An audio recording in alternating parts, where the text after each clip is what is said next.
सभी future medicals और parents को वेद प्रकाश बेनिवाल की तरफ से नमस्कार। आज के इस वीडियो में आपसे चर्चा करूंगा MBBS एडमिशन विदाउट नीट। इससे पहले मैं आपसे जरूर कहना चाहूँगा कि यदि आपने अभी तक हमारा चैनल सब्सक्राइब नहीं किया है तो प्लीज़ आप इस चैनल को सब्सक्राइब कर लीजिए और बेल आइकन बटन को प्रेस करना बिल्कुल भी मत भूलिएगा, जिससे आपको हमारे आगे आने वाले हर वीडियो का नोटिफिकेशन मिलता रहे। स्टूडेंट्स और पेरेंट्स अभी ऑलमोस्ट हमारे पास दिन में 1 से 2 क्वेरी ऐसी आती हैं जिसमें स्टूडेंट का ये कहना होता है कि हम नीट क्वालिफाई नहीं हैं लेकिन हमें MBBS में एडमिशन लेना है। जब हम उनको बताते हैं कि मेडिकल काउंसिल ऑफ इंडिया और ministry of health and family welfare का ये रूल है कि आपको नीट क्वालिफाई करके ही अब्रॉड जाना है, तब उनके पास एक ऐसा शॉर्टकट होता है कि हमें किसी कंसल्टेंट ने ऐसा बोला कि आप सिर्फ नीट अपीयर हुए हैं तो भी काफ़ी है, या आप फेल हो गए तो भी कोई इश्यू नहीं है, आप एडमिशन ले सकते हैं और हम आपको वहाँ जाने के बाद USMLE की प्रिपरेशन कराएंगे, उसके बाद आप US जा सकते हैं या फिर आप उस पर्टिकुलर कंट्री में जॉब कर सकते हैं। इसका सच ये है कि ऑलमोस्ट हर इंडियन एम्बेसी ने उस पर्टिकुलर कंट्री में जितने भी मेडिकल यूनिवर्सिटीज़ हैं, जो लोकल मिनिस्ट्री है, उसको ऑलरेडी अपडेट कर दिया है कि इंडियन स्टूडेंट का एडमिशन सिर्फ उन्हीं का लिया जाए जो नीट क्वालिफाई है। अभी इस केस में कई सारे पहलू हैं, जिसमें पहला पहलू ये है कि यह जो कंसल्टेंट हैं जो आपको ये राय दे रहे हैं कि हम आपका एडमिशन करवा देंगे, एडमिशन तो वो करवा देंगे क्योंकि वो आपके नीट का मार्क्स कार्ड एडिट करेंगे, यूनिवर्सिटी को पता नहीं होगा। और ना ही वो लोग जब ये 150-200 एडमिशन लेते हैं तो इस बात की इतनी टेंशन लेते हैं कि हम एक स्टूडेंट का नीट का स्कोर चेक करने के लिए बैठे हैं।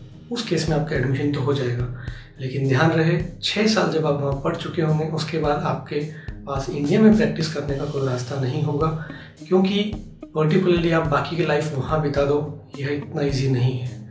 आपको लगता है कि आप 1 साल का शॉर्टकट बचाने के लिए आप अपनी पूरी ज़िंदगी वहाँ कमाना चाहते हैं तो आप जा सकते हैं, आपकी मर्जी है, आपकी लाइफ के मालिक आप हैं।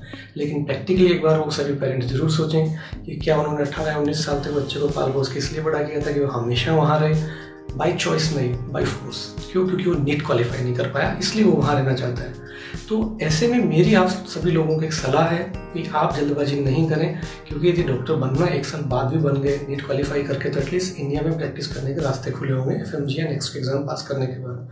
लेकिन यदि वहाँ विदाउट नीट के आप चले जाते हैं तो आज तो आपको 1 साल खराब होने का डर लग रहा है, लेकिन वहाँ जाने के बाद 6 साल काफ़ी बड़ा टाइम होता है और 6 साल में लगभग 25 से 30 लाख रुपए के एक्सपेंसेस आते हैं, जो बहुत बड़ी अमाउंट होती है, छोटी अमाउंट नहीं होती है। इसके अलावा मैं उन कंसल्टेंट्स के बारे में बताना चाहता हूँ जो आपको ये बोलेंगे कि कोई बात नहीं, आपने नीट क्वालिफाई नहीं किया है तो आप वहाँ चलिए, हम आपको USMLE या प्लेब की प्रिपरेशन कराएंगे। नीट में जिसका 16 to 17% रिजल्ट रहता है, यानी कि 720 में से आपको 16% या 17% मार्क्स लाने हैं पास होने के लिए। यदि मैं 2018 के स्कोर की बात करूं तो ऑलमोस्ट 118 का जो स्कोर था वो पासिंग मार्क्स था, और 2019 की बात करता हूं तो उसमें 134 का पासिंग मार्क्स था।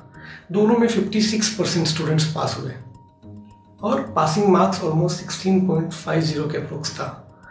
जब आप 720 में से 134 नहीं ला पा रहे हैं या 118 नहीं ला पा रहे हैं तो USMLE तो फिर मेरे ख्याल से आपके लिए और भी बहुत ईजी होगा।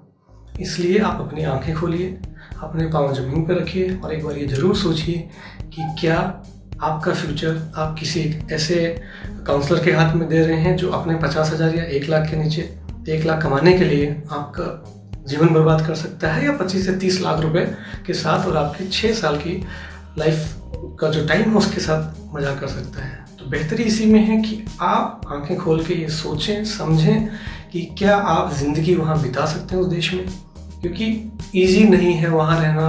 और आप वहाँ 12 महीने रहेंगे, आप 1 महीने 2 महीने कितने टाइम के लिए आएंगे। आज हम बाई चॉइस जाते हैं, US जाते हैं, UK जाते हैं, कनाडा जाते हैं, लेकिन हमें इन कंट्रीज़ में मेडिकल में एडमिशन नहीं मिलेगा। हमें यदि एडमिशन मिलता है China, Russia, Ukraine, Kazakhstan, Kyrgyzstan, इन कंट्रीज़ में, जिसमें यदि मैं USSR की कंट्रीज़ की बात करूं तो मेरे हिसाब से वहाँ बहुत ज़्यादा पेइंग स्केल नहीं है जितना हमें इंडिया में मिलता है। आप इंडिया में यदि मेडिकल करके आते हैं, यहाँ जॉब करते हैं, तो आपके लिए यहाँ रहना और बाकी की जॉब करना वो सब बहुत ईजी है। इनफैक्ट वहाँ आपके लिए बहुत टफ होगा, क्योंकि जब तक हमारी सोसाइटी नहीं है तो वहाँ बहुत ईजी नहीं है सर्वाइवल करना। इसलिए यदि आप फिर भी विदाउट नीट जाना चाहते हैं तो बिल्कुल आप जाइए, और मैं ऐसे स्टूडेंट्स से दुआ करूँगा कि यदि 6 साल बाद आप में से कोई प्लेब या USMLE क्लियर करता है तो प्लीज़ मुझे भी वो सीक्रेट बता दीजिए कि आप यहाँ नीट क्वालिफाई नहीं कर पाए थे और आपने वहाँ जाके कोचिंग किया, USMLE और प्लेब किया। मैं नहीं कहता कि कोई स्टूडेंट नहीं कर पाएगा, बिल्कुल करेगा, लेकिन शायद 10 या 20 हज़ार में से 1 या 2 ही स्टूडेंट ऐसा कर पाएंगे। इसलिए मेरी आप लोगों से ये विनती है कि आप ऐसे जालसाजों या ऐसे झूठे कंसल्टेंट्स के वादों में नहीं पड़ें जो आपको ये कहते हैं कि आप विदाउट नीट जाइए, आपका एडमिशन हो जाएगा, फिर आप यूरोप चले जाइए या पीजी वहाँ से कर लीजिएगा, वहाँ से कर लीजिएगा। 6 साल बाद क्या होगा वो किसी ने नहीं देखा है। आप आज को देखिए और सिर्फ कल को देखिए। 6 साल बहुत दूर का टाइम है, बाकी आपकी मर्जी है। यदि आपको हमारे वीडियो अच्छा लगे प्लीज़ लाइक कीजिए, नहीं लगे तो कमेंट करके बता दीजिए। धन्यवाद।